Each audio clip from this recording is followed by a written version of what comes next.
で先ほどの扉を開けたところに水回り、はい、水回りになってるんですね。上条さん、鏡が大きいですね。大きいですね。もう2メートル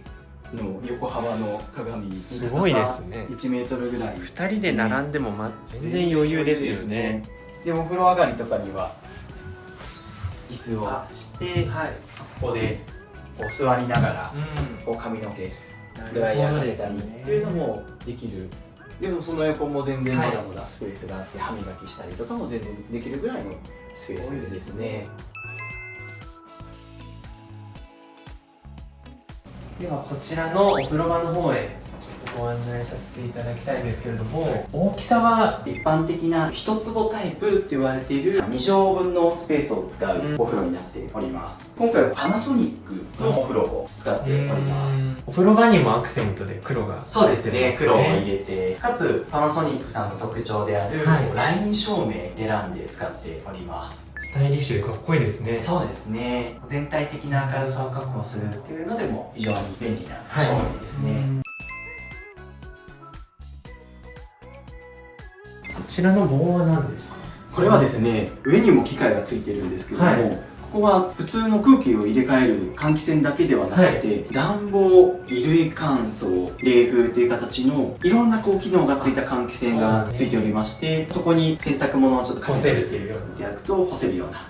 ものですね。ランドリーパイプっていうやつです。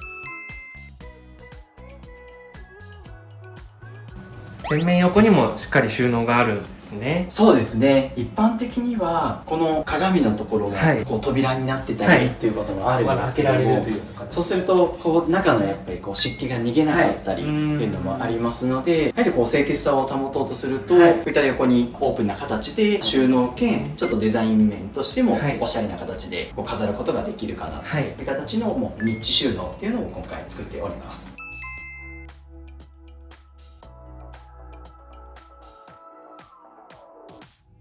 こちらはトイレのそうですね、はい、トイレから出てきて、横が洗面化粧台なんですけども、すぐ目の前で手が洗えるように、帰ってきた時にもここで手が洗えるようにっていう手洗いですね。大事ですよね。お家の周りベタベタ触る前に。そうですね。で、ちょっとしたこだわりなんですけども、玄関先についてたニッチ、あそこに貼られてるタイルの中にところどころ金色がレイアウトされてたんですけども、その金色がこんなところにもちょっとゴージャスな感じもしつつ、お家のつながり感っていうのが出るようなレイアウトになっております。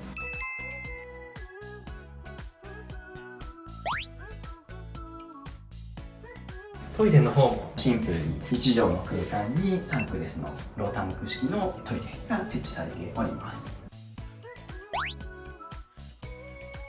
正面にちょっと畳のお部屋が、和室があるんですね。こちらお母様のお部屋になります。こちらで6畳の和室ですね。収納もありますね。そうですね。お着物とかも着られるということで、比較的ゆったりとした収納になっております。で、少し飾りながらですね、それこそお孫さんとかの写真とかもあるんですけども、そういったものも6畳の中で出っ張ってしまうとお邪魔になってしまうので、壁の中を圧迫しないように作られているっていう。で、お母様のお部屋からも、LDK からもアクセスできるお庭が素敵なお庭ですね。こちらのお庭のテーブルと椅子はあまり見たことがないです。素材というか。そうですね。これはコンクリートのテーブルと椅子になりまして、ここ特に屋根がないので、もう雨ざらしになるんですけども、雨ざらしでも大丈夫な材質ですね。で、そのテーブルの下は枕木言って、線路とかに使われる材料を置いたところに引いております。結構道も近いんですけども、少し建物をL 字型にこの部分をくり抜くことで、お隣のお家とも南側ともちょっと距離感を取りつつ、で朝日もここから先ほどの LDK の方に取り込めればなと。お庭の植物であったり緑というのは、サンプロの方でご提案をされてるんですか？これも本当にお客様のセンスで、外交屋さんとお打ち合わせをしていただいて、で大きい木は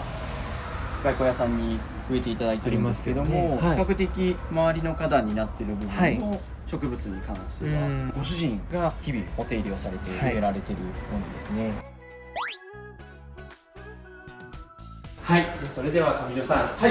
お2階の方に上がらせていただいてもいいですか？はい、どうぞ。階段はアイアンを使われた階段になってるんですね。そうですね。こう抜け感のある階段になっております。もう階段を上がるとリビングから吹き抜けがつながっているので開放感がすごいですね。そうですね。腰壁っていうのがあるだけで、それ以外は壁がないので、非常に抜け感のある空間になっております。こちらは何のスペースになってるんですかね？今回2世帯住宅みたいな形になりますので、お母様が下にいらっしゃる時に、少し離れた位置でもくつろげるようにということで設けたセカンドリビングというような空間になります。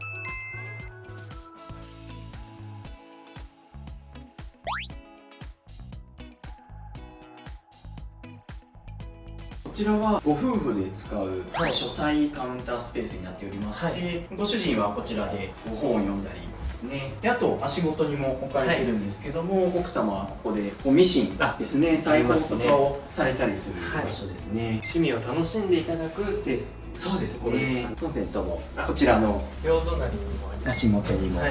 ございます。テーブルの両隣にもコンセントがありますね。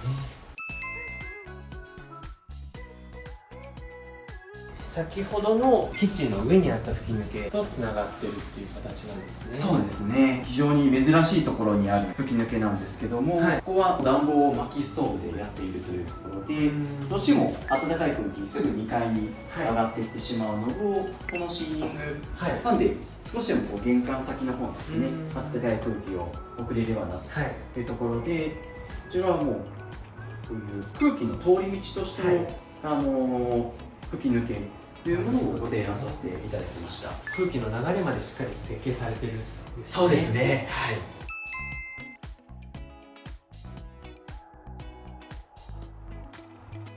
2階にこちらが洗面所に。そうですね。で、これ実は、手を洗うスペースではあるんですけども、付けられているものが実はミニキッチン用のものを使っておりまして、なぜそんなものを使っているかと言いますと、このうち、国の地域型グリーン化事業っていう補助金の事業がございまして、それの3世帯同居型、ゼロエネ住宅っていう認定を受けているお家になります。補助金をいただいて、そうですね。作られているというところなんですね。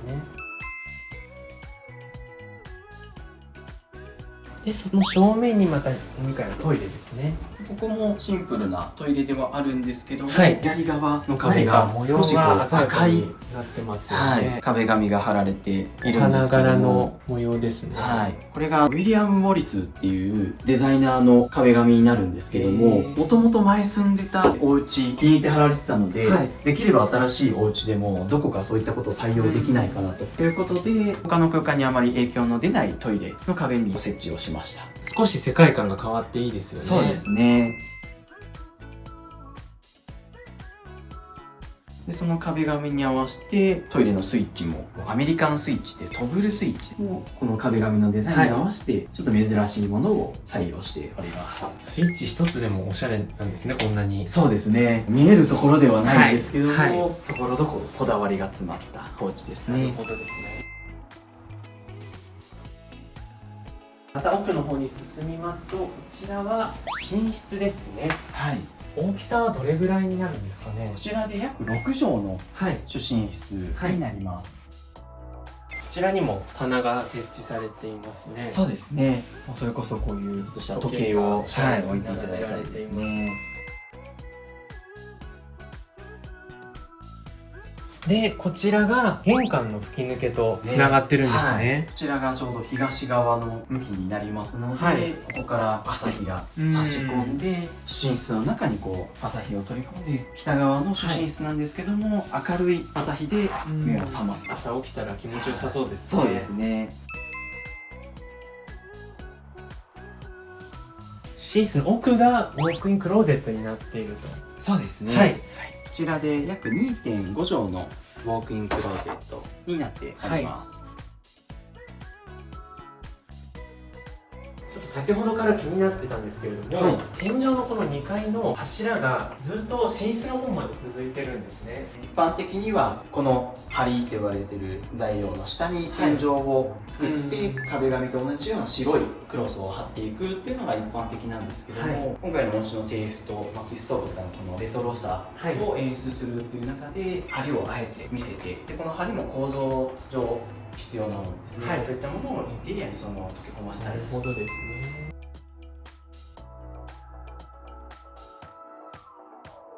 こちらの窓はトリプルガラスっていうふうにお聞きしてるんですけれども、そうですね、ガラスが3枚あるってガラスが3枚入っております。朝の時間帯はこう日光を浴びつつ、お昼過ぎからは日射が入らない場所になりますので、中の暖かい熱が外に逃げていかないように強化をしたガラスになっています。なるほどですね。こうして見ると窓たくさんあるんですけれども、寒さというのは全く感じないですね。そうですね、窓一つ一つももちろん断熱性能が高い窓ですし、サンプロは壁の中の断熱、あと壁の外の断熱という形のダブル断熱を採用しておりますので、非常にもともとの建物の断熱性能が高いので、これだけ窓があっても全然問題ないというのはあります。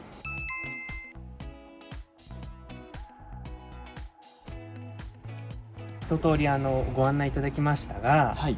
3年後にまた入られて実際どうでした？そうですね、設計をさせていただいてお引き渡しをさせていただいた時からこだわっておしゃれな空間になるように作らさせていただいたんですけども、お引き渡しの時以上に素敵なお家に育てていただいて、もう非常に設計士としては嬉しい限りです。3年経ったとは思えないぐらい本当に綺麗に使っていただけてましたね。そうですね、もう本当にこういい形でバージョンアップをしていただいている素敵なお家だなと改めて思いました。はい、ありがとうございます。こういった形でまた今後、ルームツアーをいろいろなお家を紹介させていただきたいと思いますので、今後ともよろしくお願いいたします。ありがとうございました。ありがとうございました。